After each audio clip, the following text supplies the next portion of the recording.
Dito tayo nabangga sa likod. Basag po ang buong salamin natin. Grabe naman. Basag po ang salamin.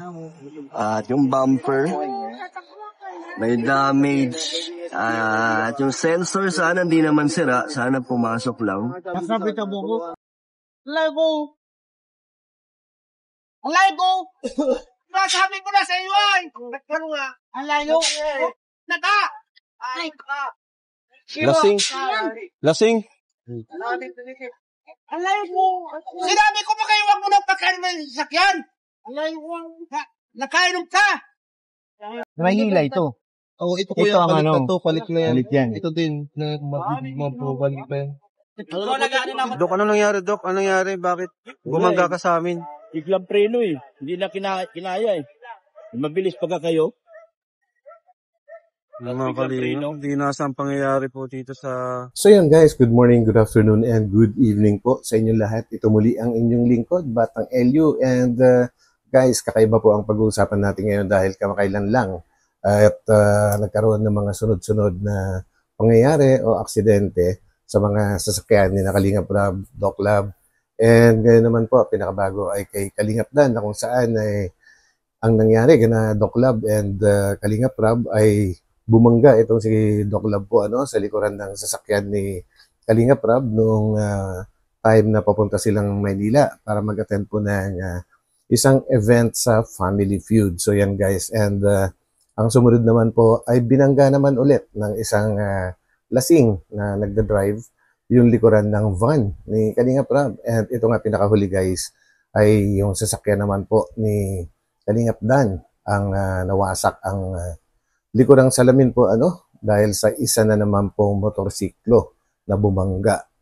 And yun guys, and kagaya nga po nakalagay sa aking thumbnail na ang aksidente, it happens, it comes when it is less expected. So ano nga ba ibig sabihin nun guys? Dumadating po ang isang aksidente kapag hindi po natin inaasahan. So kailangan, ano ba kailangan kapag once na sumakay ka na sa iyong sasakyan para ma-lessen, hindi man 100% na walang mangyayaring aksidente, pero ma-lessen up. So ang ibig sabihin po nun guys, kailangan huwag kang pakampante. Once na sumakay ka sa iyong sasakyan, either long drive or short drive, basta magdadrive ka, huwag kang pakampante. So yan guys, so yan ang pag-uusapan po natin, and patuloy lang nating suportahan ang buong team Kalingap po sa pangunguna ni Kuya Val Santos Matubang, Ate Edo Vlogs, and Kalingap Rab. And syempre, mega love shoutout po sa aking mga subscribers, and ganoon na rin po sa mga solid Kalingap supporters. So let's go, huwag na natin patagalin to guys. Yes, sir.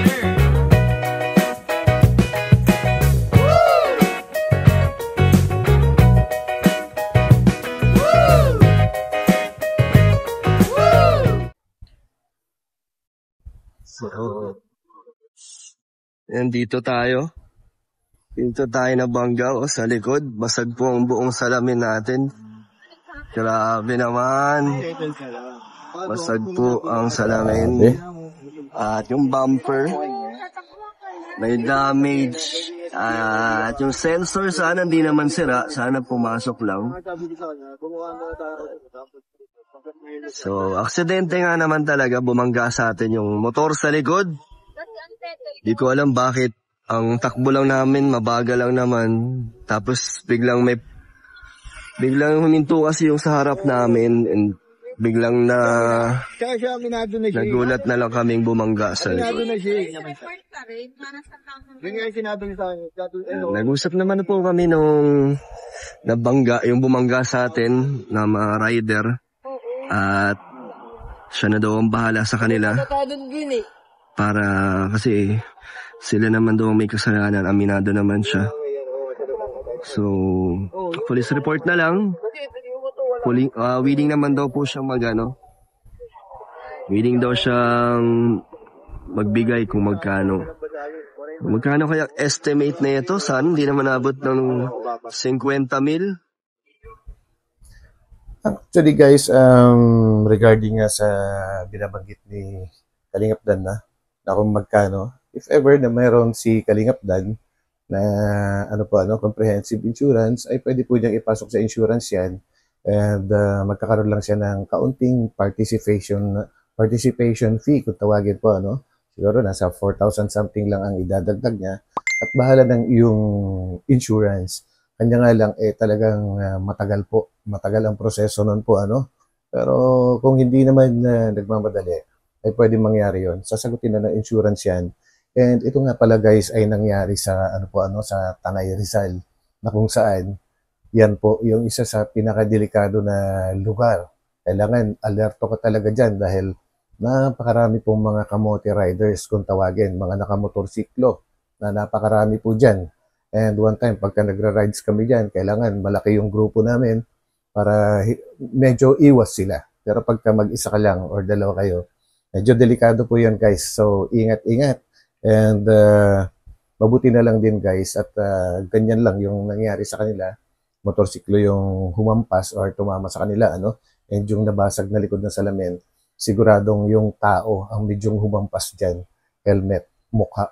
So, makakawa din kahit paano yung bumangga.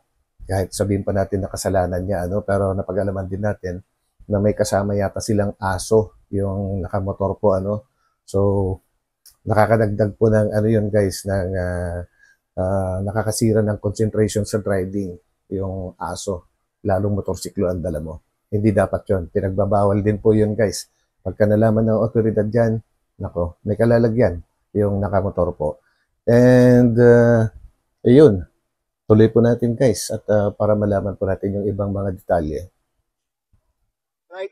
Hindi natin talaga masasabi ang aksidente kahit maingat lang tayo nagdadrive, kahit mabagal. Tama yung sinabi ni Kalingap Dan. Ang aksidente po, kahit gaano tayo kaingat na nagdadrive, kung hindi naman po maingat yung mga nakakasabay natin sa kalye, mangyayari pa rin yung aksidente na yan. So, yun. Pero buti na lang safe mga sakay ko sa loob. Itong kasama ko.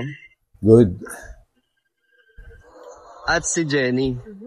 Okay ka naman? Ayun, kasama pala si Jenny guys. Hindi naman ramdam sa loob, no? Buti na lang hindi ramdam dito sa unahan. Malala yung tama. Mararamdaman natin kung yung motor mismo yung sumalpok.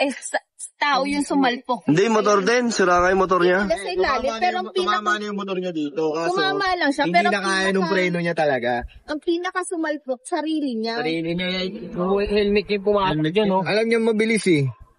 Sa totoo lang guys, palaging sinisisi ang preno. Pero ang totoo po dyan is human error palagi. 85% ng aksidente ay human error. Kumbaga hindi siya naging attentive sa pagdadrive. Yun po ang totoong dahilan dyan. Kadalasan palusot na lang po yung mga preno or hindi na control ang manibela. Yun po yung katotohanan. Okay lang sana kung di damay yung salamin eh. Kasi ito okay lang yan eh. Ito ang medyo... kailangan na itong palitan eh. Sabi ko, 40 lang to. Gusto sabihin, hindi ko rin tatakbo ko. Alam ko, takbo ang 40, nagmumotor ako. Kasi hindi siya sasalpok. Wala pa nga tayo 20. Pa-start pa lang tayo, pa-abante pa. Nandito po yan sa Tanay.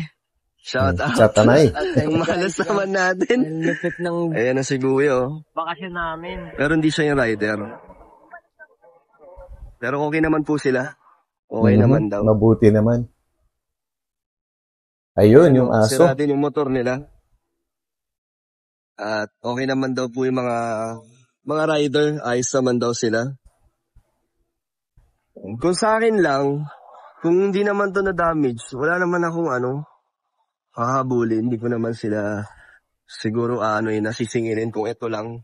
Kaso, din to yung. Masakit ito yung yan. mahal Buong salamin na yun. buong salamin. Tapos, Marami po nabibiling replacement o kaya hindi original. Pero syempre, iba pa rin pagka yung original ang ipapalit dyan guys. No? Iba pa rin yung tibay niyan.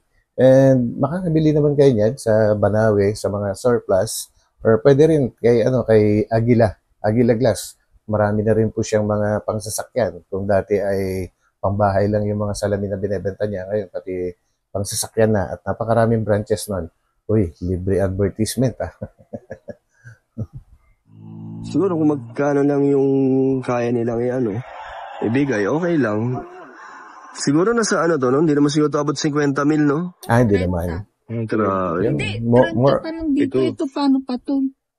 Iba pa Ang yun. problema, paano more or less, nasa 30,000 siguro. Tama si Jenny po, ano? At yun ay kung sa kasa. Kung sa kasa po mismo ng Toyota, magpapapalit. Pero kung sa mga, mga ibang stores naman, talagang mas mura. Alam naman natin, pag sa kasa, halos times 10 ang kanilang presyo doon. gawin Bicol? Madidelay lang. Kaya nga sabi ko sa kanya, Kailan makahanap agad? tatawagan ko yung tropa ko sa Banawe. Sa Banawe. Ito siguro, Banawe? Kahit si Victor na lang to. kahit hindi ko alam din eh. Sayang din kasi. Hindi, kung may ano naman, kung may Driver pakakita naman. na dalawa, oo. Pero priority na ito. Wasak talaga yung Tignan salamin. mo natin, bro. So, nature tayo. Kaya ito ang CR. Magsi-CR ka. Kahit na medyo nagkaroon tayo ng problema, tuloy pa rin ang ating bakasyon. Sulitin natin. Ate, saan po? Dito? Ay, bukas yata. Ay, nakalak. Baka dito. Baka pwede na ako umihi dito sa gilid. Hindi pwede. Baka Sarado, ate. nakalak po. Ako pag Uulan pa naman. pag ina ako, dito na lang ako Yung may tabing naman. Pwede naman yun sa sa mga walang katao-tao. Oo, ganun ako pag umiihi. Di mo na Grabe guys, no? Actually, ngayon ko lang nabigyan ng reaction din ito. Si Kalingap Dan ulit and una-una kay Jenny po, hindi naman pala siya, ganun kaarte. Kumbaga, umiihi siya kahit saan. Okay, kumbaga, cowboy lang din. Okay yan. kayang pigilan ihi mo. Anong gagawin natin sa kotse? Nakakapanghina. Di yan, tuloy lang. Importante, makipag-araglo ng maayos. Yun. Pero- And okay din siya makipag-usap. Si Jenny, kasi pagka si Kalingap Dan, medyo pagka pakikinggan mo yung mga sinasabi niya, medyo pinanghihinaan ng loob at pinalalakas naman itong kanyang asawa. So, okay naman pala yung nila, samahan. At least safe naman lahat. Pero buti na hindi naramdaman sa loob yung impact. Wala namang impact na nangyari. Mas buti nga ang motor kasi kung sasakyan yung Mas malaki yun. hindi. Grabe rin yung impact. Yung impact. Kanina pa kayo And yun, so yun na nga guys. So kailangan talaga ingat, iba yung ingat. And kagaya na sinabi ko kanina, kailangan maging defensive driver. And always, mag-check ka palagi ng rear-view mirror, side mirrors, lingon sa kaliwa, lingon sa kanan, madalas. So, yun po yung tinatawag na defensive driver po. Nakakabawas naman yun sa aksidente. But it's not 100%. Kasi nga, kahit gaano ka nga kagaling mag-drive, gaano ka kaingat, kung yung iba namang nakakasabayan mo sa kalsada ay hindi nag-iingat. So, aksidente pa rin. Ito naman, tingnan naman natin kung ano nangyari sa van ni Kalingap Rab po, sa kanilang paghatid sa isang Kalingap Angel. So, ito. Sigsag eh. Hindi ako. Nagdidewa ka po yun. Nakita na. Protek ka. Balason. Opo, clear naman yun. Ayun, may tama yung likod. Alayo ko. Sabi na, lasing eh. Ay, Lasing nga. ay. Grabe, lasing guys. Hindi nga, alayo ko. Kami na mga kailan sa sakit. Alayo ko. Kira mo naman. Masabit mo ko. Alayo ko. Alayo ko. Masabi ko na sa iyo ay. Nagkaroon nga. Alayo. Naka. Ay, ka. Lasing. Lasing. Alayo ko. Sinabi ko ba kayo wag mo nang pagkaroon ng sasakyan? Alayo. And then guys, yung driver ng bus, siya po yung may-ari ng sasakyan na maliit na bumangga sa van. And tatay yata nung nagdadrive ng lasing. Nakainom ka! Ay, ba't pinakailan mo po yung sasakyan? Alayo ba kayo? Huwag may pitak ba ng ng ban eh? Mag-iwan kasi kayo. Tapos mga pito. Kita mo pa sakyan. Ay, laki na gas naman. Kasi lasing dapat nila nag-drive. Yun. Medyo masaklap din ang tama ng van ni Kalinga Prab guys. Oh. Tama rin yung isang panel plus bumper and yung kabuuan ng kanan na tail light. Medyo malaki-laki din yan. Grabe. Paano yan, kuya? Ayos ka! Sinasabi ko na sa iyo kanina! Bakit ka pa na nakarating dito samantalang naroon ka na sa Alayaw? Maling-mali ko ngayon, nag-drive ng lasing. Hoy, Gagay! Gagay! Magalit ko kayo. Akin na susi! O, sumakay ka na doon! Isa naman. Huwag mo ka na, sumakay ka doon! Sinasabi ko na, disgrasya nga abutin mo. Hindi, disgrasya. Ang layo, hindi ka sasakay! Tama na, Papa. Ina ka! Ayop ka! Paano po yan? Ay, siya ang pakulong! Hindi ako mabayad yan!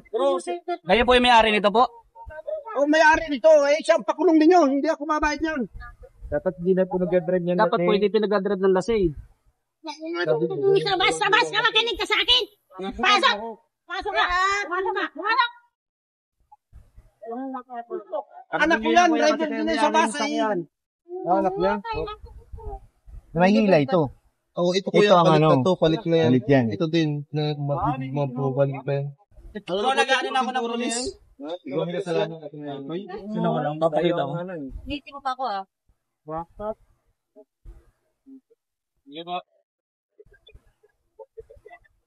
So, ganun talaga guys, no? Grabe. Kumbaga, ayun, at itinakas na yung driver ng nakabangga and hindi natin alam kung ano yung mga susunod na mangyayari pero nakatawag naman po sila sa authority para i-check kung ano yung mga pangyayari dyan, no? And kung ayaw magbayad nung bumangga, syempre, kung gusto nilang kasuhan, pwede naman po yun.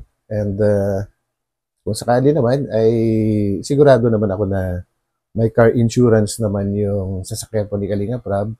And pwede ipasok sa insurance yan. Kumbaga, participation fee lang po yung gagastusin. Pero malaking abala po lagi yan, yung mga ganyang pangyayari. Kaya tawagin ko na yung sa police kasi kailangan pa yan ng police report. Okay. Kaya man, kumadali lang itong 20K. Mga 20K.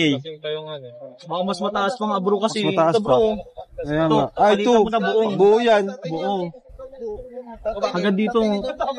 Ito bro. And mostly, sa mga ganyan na bago pang modelo guys, no, ay mahirap pang maghanap ng isang side lang.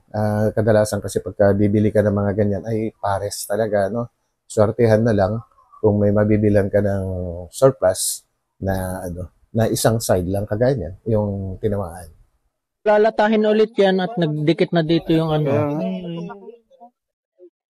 Plus repaint per is 5K per ka. Uy, grabe. Mahal pala sa Bicol ang per panel sa painting po, Mostly kasi dito sa Metro Manila, 1,500, 2,000 per panel. Pero medyo kaduda-duda din yung mga ganong presyo kung ganon kaganda yung quality. Panel. Isang kara talaga yan. Saan tayo nag-overtake dito, di ba? Ayun, nag-ano lang. Dito tayo sa luwag na. Kumuha. Kaso lang bumalik siya. Ano po, isang multicab po, tas isang van. Bali, lasing po yung driver ng van, ay ng multicab po, tas tinakbuhan na po kami. Yun, masaklap. So, nandito yung Sa may tanawan po, Dito yung multicab. paparehas po, pakapalungga po parehas. Bali, So, yun pala location nila guys, no? Pakapalongga. Papuntang Kapalongga. Yun. And Tanawan. Akala ko, Tanawan, Batangas. Meron din palang Tanawan dyan. opo, lasing, ano po? Bali, wala na po dito yung wala na po yung driver nitong multicab kasi Private. kinuha na po nung tatay po, sinakay po sa bus. Wala na pong tao tong multicab. Ibig sabihin iniwan yung multicab? Iniwan na po kami dito, wala na po kaming kausap. Pero maghihintay daw sa terminal. Sa terminal daw hintayan. Sino yung Oo, sa terminal daw po, doon daw po mag-aabang. Bali wala na pong tao dito yung sa multicab po. Yung sa sa van. Nandito po kami lahat, nang sakay po. Kayo po yung van? Opo. Okay lang po bang umalis kami dito? Wag. Nasa original position pa po? Opo, hindi po namin inaalis kasi kailangan po ng police report po nito eh. Hindi naman po sa traffic? Hindi naman po, nakagilid naman po kami. Sige po, aanin po muna namin yung dito sa terminal. Sa terminal muna. Paano po dito? Pwede na po kami umalis ba dito? Ano na lang po muna. Kasi mas importante po yan dito sa terminal. Baka di na pumabutan na eh. Sige Yun, po. tama. Sige. Hintayin na lang natin dito. Hindi, pero yung sila, mauna sila sa terminal daw. Sige po, sige po. Hintayin natin. Hindi, pwede na tayong pumunta. Hindi, Yung isa- yung maiwan lang ito yung van. Oo. Yung isa, madiretso na tayo. Sige po, sa sige po, sige po. Punta na din po kami doon sa terminal. Sila kuya, kuya, Iwan na lang maghintay dito. dito. Sige po, salamat po, sir. Saka si kuya, So yun, Bangga yung van na. grabe ano. And pasadahan na rin po natin guys itong pangyayari nung papunta po silang Metro Manila para mag-attend po ng Family Feud. And meron kasing video si Red Zane na isisingit natin dito guys. And dito ay malalaman natin na talagang meron palang nararamdaman na talaga si Dr. Love bago pa sila umalis or nakalayo sa kanilang pinanggalingan po ano. So panoorin po natin guys. Dapat din na kami naghabol. Dok, ano nangyari, Dok? Ano nangyari? Bakit gumangga ka sa amin? Biglang preno eh. Hindi na kinaya eh. Mabilis pag So yun yung reason ni Dr. Love. Bigla daw nagpreno yung nasa unahan. Actually guys, palagi pong mali yung nasa likuran kasi kung matulin ang nasa unahan mo, lalo kang didistansya dapat, kahabaan mo yung distansya no para magkaroon ka ng magandang pagkakataon para makapagpreno. Yun, alamin po natin yung mga ibang sasabihin nila. kayo. Mga kalino, hindi nasa ang pangyayari po dito sa... Ngayon tatlo. So ito guys, isisingit natin yung footage na galing po kay Red Zane at dito ay may maririnig tayo na isang dahilan siguro kaya bumangga si Doc Lab sa sasakyan po ni Kalinga Prab po ano. Yung tatlong kwarto. Wala, umaga na tayo makarating na. Umaga na pala. Abog na. Erika.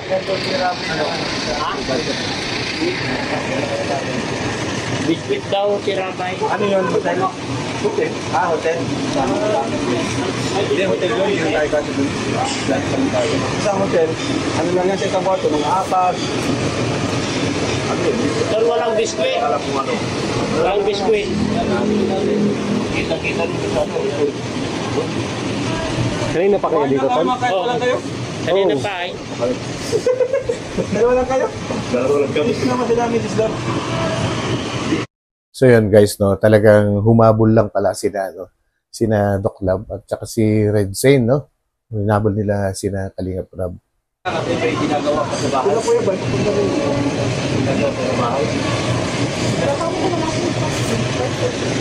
Tol, kumusta biyahe mo? Ayos lang. Doon ako sa kapila kanina. Ay, sino mag-drive ngayon doon? Hindi.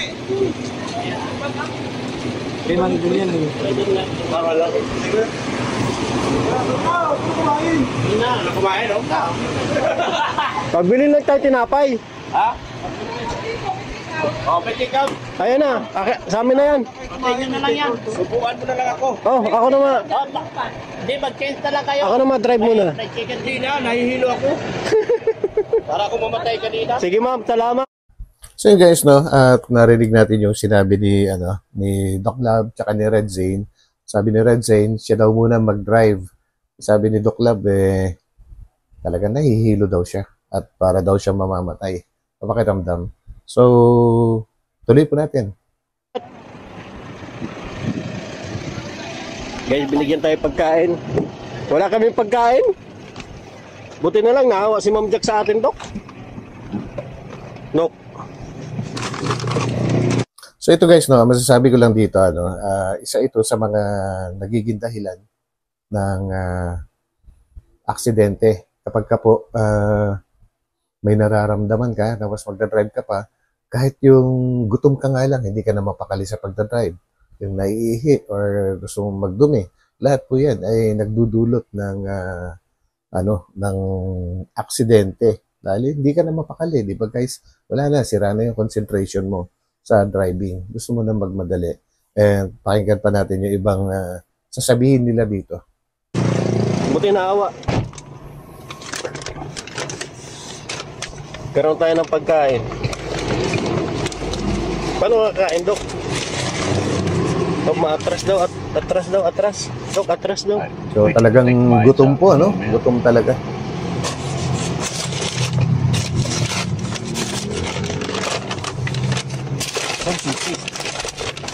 Susi ng ano?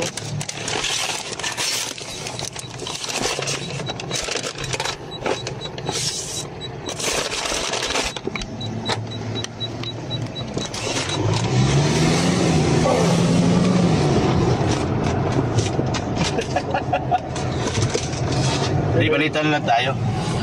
Kasi mawala lang yung hilo ko. Lima yung hilo ko eh.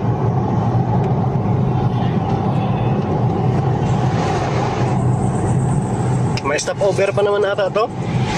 Kaya? Ha? Ano tayo kumain sa Manila? May stopover pa naman ata to. Ano naman eh.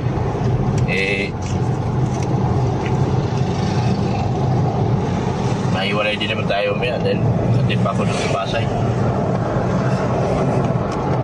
So yun guys, no, malinaw naman po yung usapan ni Radzane tsaka ni Doc Lab. At talagang sabi ni Doc Lab ay nahihilo siya. Siguro nga ay sa gutom. And nag-o-offer naman si Radzane para siya mag-try para makakain si Doc Lab kasi binigyan sila ng pagkain ni Ma'am Jack po, ano. So yun, sabi naman ni Doc Lab, malinaw din po sa video na pagdating na lang ng Maynila, napakalayo pa po ng Maynila yan guys. Tapos gabi. Kumbaga, medyo mahirap talaga. Ang aksidente, naniniwala din ako na mahirap iwasan, pero kasi aksidente nga eh. Pero may mga dahilan kasi kung bakit nagkakaroon ng mga aksidente. Yun, maraming reasons. So yun, sana nga at mabuti na naman guys at yung mga sasakyan lang ang na-damage pa, ano? Pero sila na mga nakasakay, safe naman sila. Lalong-lalo na dun sa sasakyan ni Kalinga Prab na kung saan yung mismong likuran ng sasakyan, yung pinakalikod na upuan po, ano, andun si Ate Edna, andun si Pau, andun si Rabay, andun yung isang kapatid ni Kalinga Prab, yung mapapangasawa po ni Kalingap JJ. Pasensya na, madalas ko makalimutan po yung pangalan po niya, ano. Mabuti naman at walang na-damage sa kanila. Gawa nga po ay sadyang ay napakatibay naman po talaga ng sasakyan ni Kalinga Prab na Nissan Patrol. Siyempre, sa presyo pa lang po, ano. Sa presyo pa lang nun ay talagang gagawin ng manufacturer na matibay talaga. Yun. Ang patrol, buti, Ayan, grabe tibay ng patrol mga. Ayan guys, ang pinaka-damage ng patrol, yung bumper sa likod, and then yung inner part, kasi yung bawat, tail light, kunwari dito sa kanan na ilaw, dalawang portion po yan eh, hindi yan buo, kumbaga may hati din yan. Pero yung pinaka-inner part, nag-research po ako guys sa net kung magkano ang presyo, nasa $500 yata. Yun pa lang, yung 1/4 pa lang nung 1/2 pala guys na portion nung kanan na tail light plus yung bumper, and may mga na-UP din na ibang part o malaki-laki din ang gastos dito. Kanya nga lang ay may insurance, kumbaga updated comprehensive insurance ni Kalinga Prab, kaya instead na pagbayarin niya si Doc Lab, dahil si Doc Lab ang nakabangga po, sasagutin na lang ni Kalinga Prab sa sarili, gagamitin na lang niya yung sarili niyang insurance. Kasi napakasaklap guys na si Doc Lab ay hindi kumuha ng comprehensive insurance. Kaya ang mangyayari dyan, yung damage ng sasakyan ni Doc Lab, ay talagang manggagaling sa bulsa niya. Sariling gastos. So, di ba guys? At mukhang malaki-laki yung damage. Yun ang masaklap. So, tuloy natin guys. Ay nga po. Buti na lang may alawan tayo. May distance na tayo, no? Sa lahat. Biglang preno din yung sa harap talaga at yung truck saka yung kotse. Muntik na nga namin Muntik na namin yung kotse Kanina pa yun. Parang ganun nga, nag-distansya nga ako. Hindi ko na namalayan, bigla nagpreno si Ay nako, grabe. So yun guys, sabi ni Doc Lab, dumidistansya daw siya. So yan, tuloy po natin. Yan na, huli na. Kahit anong preno ko, di na kumapit. Yan ang masaklap. Parating na po yung yung investigador. Pwede ba? Gas, yung sa kay Dr. Lab yan. Ay, langis. Kulan. Ay, Kulan, sir. Kulan. Wasak ang radiator. Kulan yan. And I'm sure kapag mga ganitong nawasak na yung radiator, hindi lang yun ang tama niyan. Kumbaga, marami pang parts na ibang tatamaan, guys. Huwag lang sana yung turbo kasi mabigat talaga yung turbo dyan, guys. And lalo na yung pinaka main engine kapag may tama yon, saklap talaga. Pumutok na siguro yung phone. Kaya pa kayo itak po ito? Hindi ko lang po alam. Look. Balik?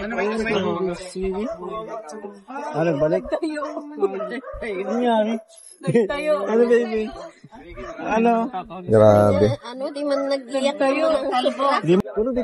And din guys, napaka-alert din ni Kalingap Rab, ni Ma'am Jack kasi meron silang car seat na para sa baby talaga, para sa mga ganun kaliliit. Kumbaga may sariling upuan na naka-seatbelt sa mismong upuan din. So yun, nire-require actually ng batas yun. And mabuti at sumusunod sila. Kasi nakabante. Oo nga. Nakabante. Buti nga alam. Kasi di namin ito naman, kunti na lang yung Yung kotse nga, kunti na lang. So yun po ng ORCR po. Kakalikin ka nito. Saka yung kabila din. Kaya yun. ORCR daw. Saka lisensya mo. Ay, ganito sir. Doon na lang po kayo makitil sa station. Mhm. Ang kailangan lang naman po, police report niya. Opo. Kasi ay kung gagamitin sa insurance. Yan. O police report yung kailangan. Police report. Saan tingin makakitip dun? Sa naman? Sa station. Sa station yan. Yung investigador po ang magbibigay ng yan. Ngayon po, ay babalik po tayo doon sa station. Pero kaya pa naman itakbo. Yata, tumamburo yan. Hindi na may tatakbo yan. Hindi na papaya. Actually, yung mga ganyan guys, mga klase ng sasakyan po, yung mga sabihin na natin, sigurado ako, automatic. So, hindi rin po pwedeng hilain yan Hindi pwede pahila. Kumbaga kailangan dyan, isakay talaga sa isang wrecker. Yun ang disadvantage naman po ng mga automatic transmission. Sa radiator yan. Sana radiator lang nadali. Sana radiator lang. Saan yung malapit lang yun dyan. Babalik tayo dun May saan yun? Police station. Ay, yung ginawa natin. Sa may gilid, di ba? Sa may iba. Side by side. Hindi na buksan. Hindi na mabuksan yung hood.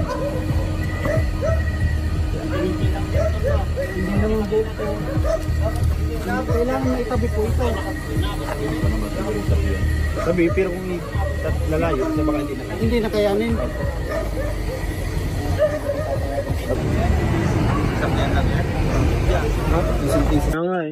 Buti na lang pala.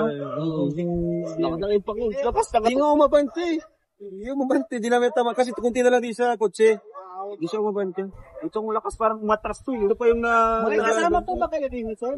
Kasama ka pila? Di bali, itataginalaan muna natin. Tapos kayo ay... Sa amin na lang. Papalitan doon ng litod. Yan ako sa insurance yan. Good. Sayang. Gagaragan dapat eh. Wala pa yung gas-gas. Kabago-bago pa lang guys, yung Nissan Patrol. Nagpreno. Nagpreno po yung truck sa unahan kasi nakita na siguro one way. Tapos nagpreno din kami. Siya yung hindi nakapreno. Parang nabulag ako yan. Nabulaga. Langamoy sa akin, no? Nagtama ka, Sairbag? Oo, sa airbag. Para man lang walang nangyari sa akin. Ako boss, hindi ko alam kung bakit naman. Yung mukha ko, sumakit sila bigla po eh. Parang Kamay mo? Saan ka nakahawak? Saan ka ba nakahawak? Nakaano ka? dito yan. Hawak ka dito. kumampas bigla. Parang lumampas.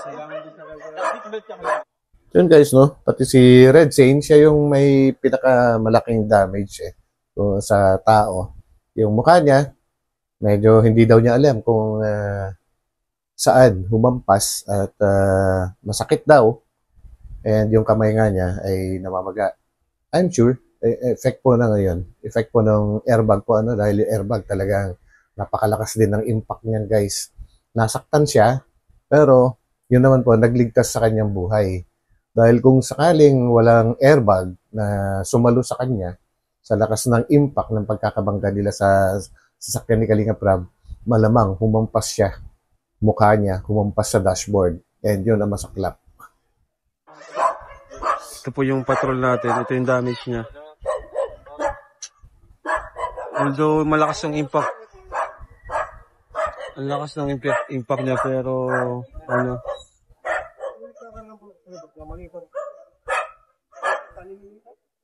Grabe din.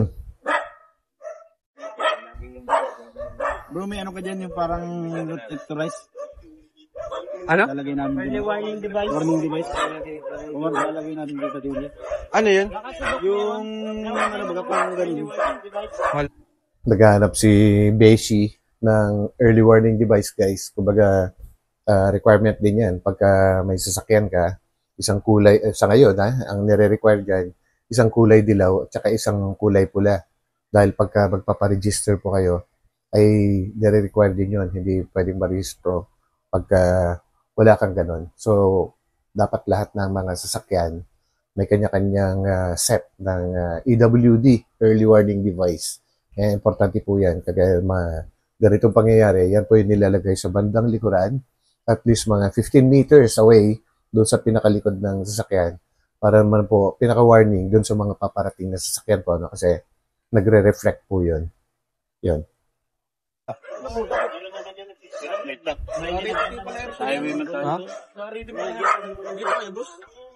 Ano po? Oo, dito.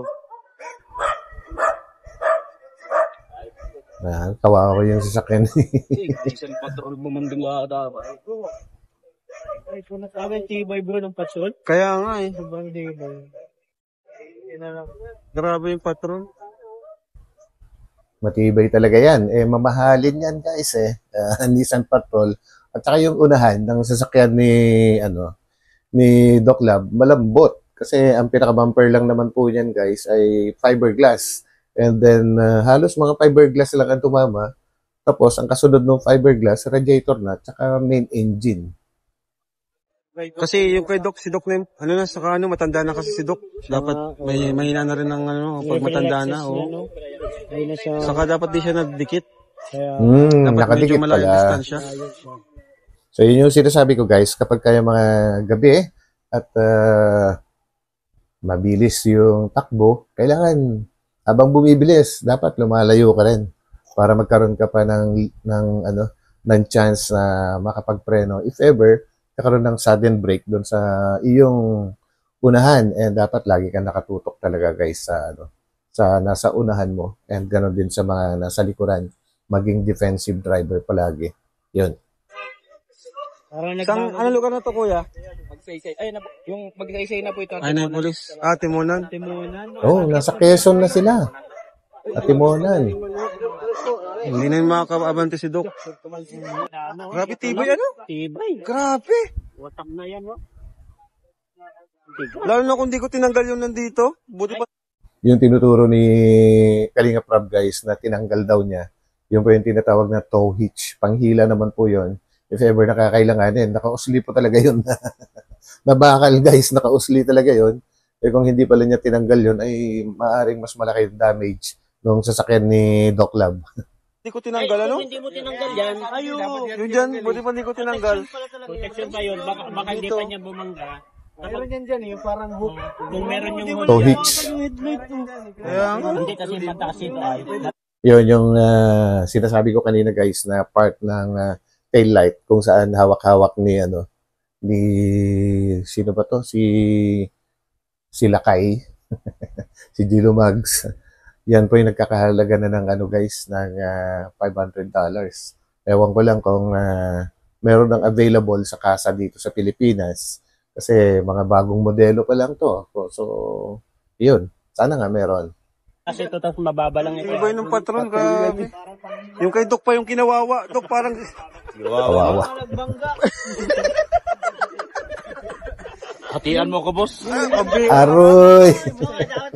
Isangla mo sa akin yan. Kailangan isangla ni Doc sa akin tong niya.